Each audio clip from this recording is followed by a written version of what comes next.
안녕하세요. 미니맘입니다. 오늘은 초등학생 저학년 책 읽기 방법에 대해 이야기를 나눠보면 어떨까 해서 영상을 찍게 됐어요. 한국어 능력 시험 시즌이 돼서 그런지 여러분들이 많은 질문을 해주고 계신데요. 가만히 보니까 질문이 크게 두 개로 구분이 되더라고요. 첫 번째는 시험 접근을 도대체 어떻게 해야 되는 거냐, 그리고 책을 읽는 것까지는 하겠다. 근데 그 책을 가지고 도대체 우리 아이랑 뭐 어떻게 공부를 해야 되는 거냐, 이거 두 개인 것 같아요. 그래서 아이와 책을 읽고 어떻게 공부하는지에 대한 팁을 좀 나누려고 해요.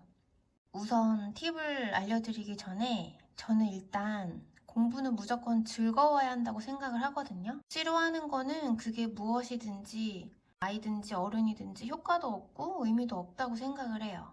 그래서 우리 아이가 최대한 즐겁게 공부인 듯 공부 아닌 공부 같은 너로 할 수 있게 뒤에서 좀 살살살 조정을 해주는 그런 엄마가 될 수 있게 우리가 한번 화이팅 해볼까요? 그럼 지금부터 저의 6가지 노하우에 대해서 알려드리도록 하겠습니다. 첫 번째, 엄마는 함께 공부하는 조금은 모자란 친구가 되어야 한다. 이게 대체 무슨 말이냐면요. 엄마가 아이보다 이미 어른이잖아요. 그래서 내가 너보다 이미 많은 걸 알고 있어. 너보다 많이 살았거든? 내 말이 옳아. 라고 굳이 구태여 말하지 않아도 이미 아이는 알고 있어요. 이미 엄마는 어른인 거 다 알고 있어요. 이게 나이에서 오는 거리감이 사람이라면 본능적으로 다 있거든요. 우리는 이걸 허물어야 돼요. 우리도 나 나이 많아 이렇게 다가오시는 노인분들이랑 얘기하기 좀 부담스러운 그런 거 있잖아요. 그러면 어떻게 해야 되느냐, 내가 너한테 이걸 가르쳐 줄 테니까 따라와가 아니라 우리 한국어 능력 시험이라는 멋진 도전을 함께 할 건데 엄마도 처음이라 잘 몰라. 아마 미니가 엄마를 알려줘야 될 수도 있어. 우리 한번 같이 해볼까? 의 스탠스가 되어야 합니다. 이건 무조건이에요. 왜냐하면 이 시험은 국영수가 아니잖아요. 그러니까 학원을 가는 것도 아니고 학교에서 하라고 내준 숙제도 아니에요. 이걸 갑자기 엄마가 하자는데 아이는 이걸 내가 왜 해야 되는지, 지금 하는 숙제도 힘들고 공부도 싫은데 엄마가 갑자기 이걸 추가하겠다고 하면 너무 싫죠. 저라도 싫을 것 같아요. 그래서 평소 아이에게 숙제를 봐줄 때와는 조금 다른 노선으로 가셔야 됩니다. 사실 저는 일반 숙제할 때도 이런 노선이긴 한데요. 아니신 분들도 계시니까 이런 느낌으로 가야 한다라는 거를 조금 알아주시고 시작을 할게요. 두 번째, 아이가 좋아하는 캐릭터 혹은 인물의 친구가 되어 함께 공부하자. 이건 또 무슨 말이냐? 엄마와 함께 공부를 하자고 하긴 했는데 그래도 엄마잖아요. 우리는 엄마이면 안 돼요. 아이가 모자란 친구와 함께, 그러니까 모자라다는 게 내가 챙겨줘야 될 것 같은 친구와 함께하는 느낌을 줘야 돼요. 근데 그런 느낌을 주려면 가상의 상황에서 몰입을 하게끔 해줘야 이게 효율이 극대화가 되거든요. 저희 아이 같은 경우는 신비 아파트의 가은 역할을 하는 걸 좀 좋아해요. 그럼 저는 둘이입니다. 둘이 목소리도 제가 나름 잘 흉내를 내게 되었어요. 이게 무슨 느낌인지 아시겠죠? 아, 이렇게까지 해야 돼, 진짜 피곤하네 하실 수도 있지만 하다 보면은 이게 또 재밌어요. 대충 이게 어떤 상황인지 한번 들려드릴게요. 둘이야, 너 오늘까지 선생님이 읽어오라고 한 책 다 읽었어? 아니 누나, 나 어떡하지? 나 중간까지밖에 못 읽었는데. 야, 너 또 그래? 숙제를 잘해와야지. 누나가 몇 번을 말하니? 아, 미안해. 누나가 선생님 모시기 전에 지금 좀 알려주면 안 돼? 가은, 둘이, 안녕하세요. 오늘 숙제 다들 해왔죠? 선생님, 저 책 다 못 읽었어요. 선생님, 전 다 읽었어요. 아우, 우리 가은이는 정말 최고의 학생이에요. 이런 식인데 이해되시나요? 엄마는 1인 2역을 해야 되는 번거로움이 있고, 아, 유치한 상황을 우리가 과연 납득을 할까라는 의심이 드실 수 있는데, 접어두세요. 무조건 좋아해요. 처음에는 뭐야 할 수 있는데 이게 하다 보면 엄마도 아이도 완전 몰입을 하게 됩니다. 자, 어떠세요? 벌써 즐겁죠? 세 번째, 아이가 책을 제대로 읽었는지는 차례를 통해서 체크하자가 되겠습니다.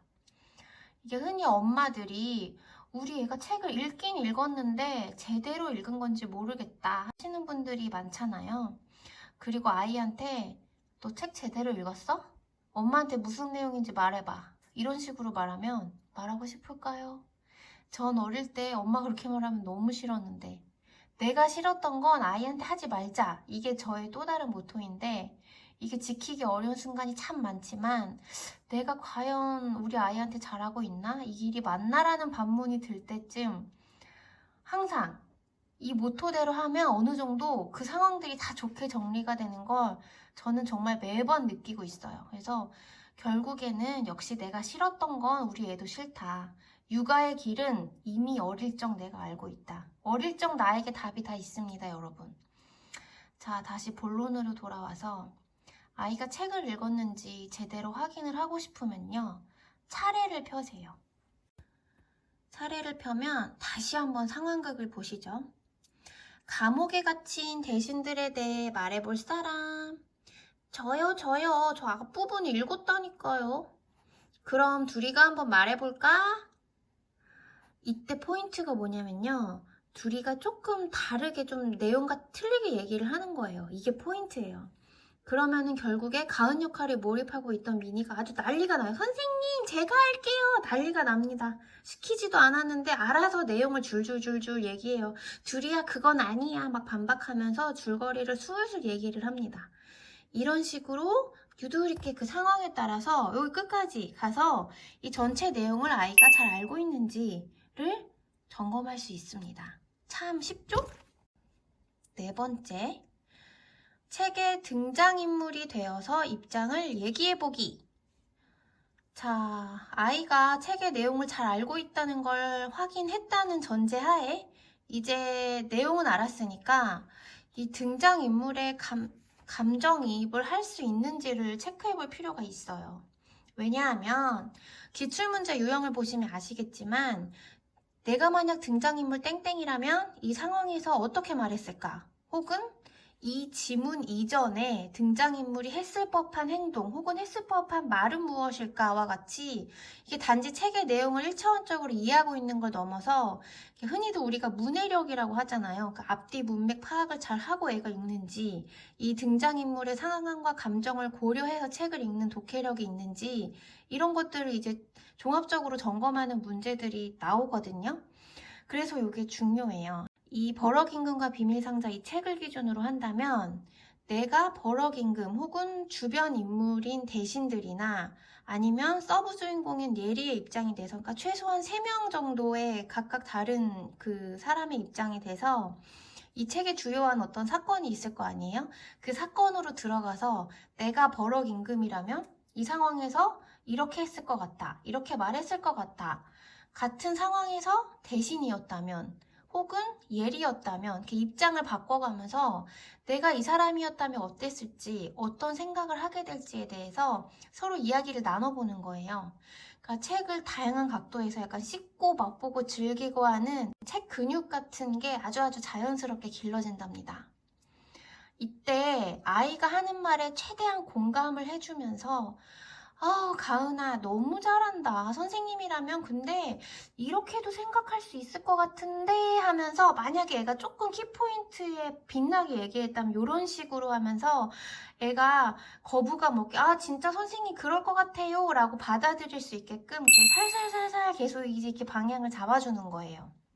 계속 제가 말하는 사실은 공부지만 공부 아닌 것 같은 공부 같은 너 요거를 계속 잘 하셔야 됩니다. 5번째, 엄마는 미리 책에 나온 어휘, 속담을 공부해 둔다. 엄마가 할 일이 너무 많죠? 맞춤법 어휘 문제는 무조건 나와요. 그래서 준 5급, 5급이랑은 다르게 또 4급에는 한자어 찾는 문제 유형이 추가됐다고 지난번 영상에서 말씀을 드렸는데 제가 이렇게 형광펜으로 미리 이런 식으로 체크를 해둔다고도 말씀을 드렸죠. 조금 더 자세하게 말씀을 드릴게요. 여기 나오는 볼기, 고초, 행차 이런 거는 이제 있는 그대로 이 어휘에 대한 개념을 정확히 알고 있느냐에 대해 초점을 맞춘 거예요. 어휴, 그 칼날 같은 폐하의 목소리는 임금의 목소리를 마치 칼날 같다고 비유한 건데요. 이게 어떤 느낌으로 표현을 한 건지 요거를 애가 알고 있는지 엄마가 아는 게 중요하겠죠? 이건 충분히 문제로 나올 수가 있어요. 보기를 주고 칼날 같은 목소리가 적절하게 쓰인 걸 찾으라는 문제가 나올 수 있겠죠. 자초지종은 사자성어 문제도 나오기 때문에 표시를 해둔 거예요. 알맞게 쓰인 사자성어 문제 유형이 제 눈에 보입니다. 제가 이게 맘제집을 만들다 보니까 출제자의 마음으로 책을 읽는 습관이 생겨서 이런 것들만 눈에 들어오더라고요. 요런 거, 요런 거. 그 밖에 맞춤법 표기로 나올 수 있는 어휘도 체크를 해두시고 색종이 한 면에 맞는 단어, 한 면에 틀린 단어를 적어서 가은이 그리고 둘이가 되어서 OX 퀴즈를 하면 되게 재밌게 나도 모르는 새 빠르게 습득을 하게 돼요. 그러니까 나도 모르는 새가 아주 키포인트죠. 공부인 듯 공부 아닌 공부 같은 너 이겁니다. 마지막 6번째, 마무리는 짧더라도 글쓰기로 한다. 자, 이런 플로어로 독서 토론 수업은 마무리가 됐어요. 그럼 이제 독후감이 남았죠. 글을 써보는 것과 안 쓰고 끝내는 건 또 천지 차이예요. 책 내용에 대한 생각도 오래 남고 내가 직접 생각을 해서 글을 써봤기 때문에 책에 대한 이해도도 올라가요. 그래서 처음에는 10줄 쓰는 것도 우리 아이들이 힘들 수가 있어요. 특히 1학년 친구들은. 근데 우리 어릴 때 생각해보세요. 제가 말했죠. 나 어릴 때를 생각하면 답이 나옵니다. 처음엔 동시로 시작하는 것도 방법이 될 수가 있어요. 짧고 재밌잖아요. 랩 쓰는 것처럼. 아니면 글을 쓰는데 5줄 쓰기처럼 이렇게 딱 이렇게 많지 않은 양을 미리 정해주면 부담스럽지 않게 분량이 정해져 있기 때문에 아이가 좀 보다 편하게 글쓰기에 접근할 수가 있어요. 그러니까 주제도 주는 거죠. 뭐 제목은 버럭 임금. 내가 버럭 임금이라면 이 상황에서 어떠했을까? 뭐 이렇게 주제를 준다던가 아니면 버럭 임금에 대한 시를 쓴다던가 뭐 이런 식으로 주제는 엄마가 재량껏 하고 글을 쓰게 만드는 게 중요하겠죠? 근데 아이 혼자 덩그러니 쓰면 이게 재미도 없고 이걸 내가 왜 해야 되는지 짜증이 나기 시작할 수가 있어요. 그러니까 힘드시겠지만 무조건 같이 쓰셔야 됩니다. 물론 둘이가 되어서요. 작년에는 친구랑 같이 제가 수업을 해줬기 때문에 이게 둘이 더 잘 써보겠다고 막 서로 견제하는 모습이 참 귀여웠거든요. 근데 여기서 또 제가 느꼈죠. 이건 역시 같이 해야 효율적이다. 힘드시겠지만 시험날이 정해져 있으니까 한번 힘을 내보는 걸로 해봅시다. 한 가지 진짜 마지막은 이게 글 쓰면 한 달간은 무조건 칭찬해주세요. 맞춤법도 너무 이상하게 틀린 거 아니면 그냥 눈을 한번 지그시 감고 칭찬봇이 돼서 무조건 칭찬을 해주시기 바랍니다. 이게 일단은 글쓰기가 즐거워져야 되거든요. 이게 가장 중요한 거예요. 글쓰기는 또 시험과 상관없이 계속 이어가면 또 좋잖아요.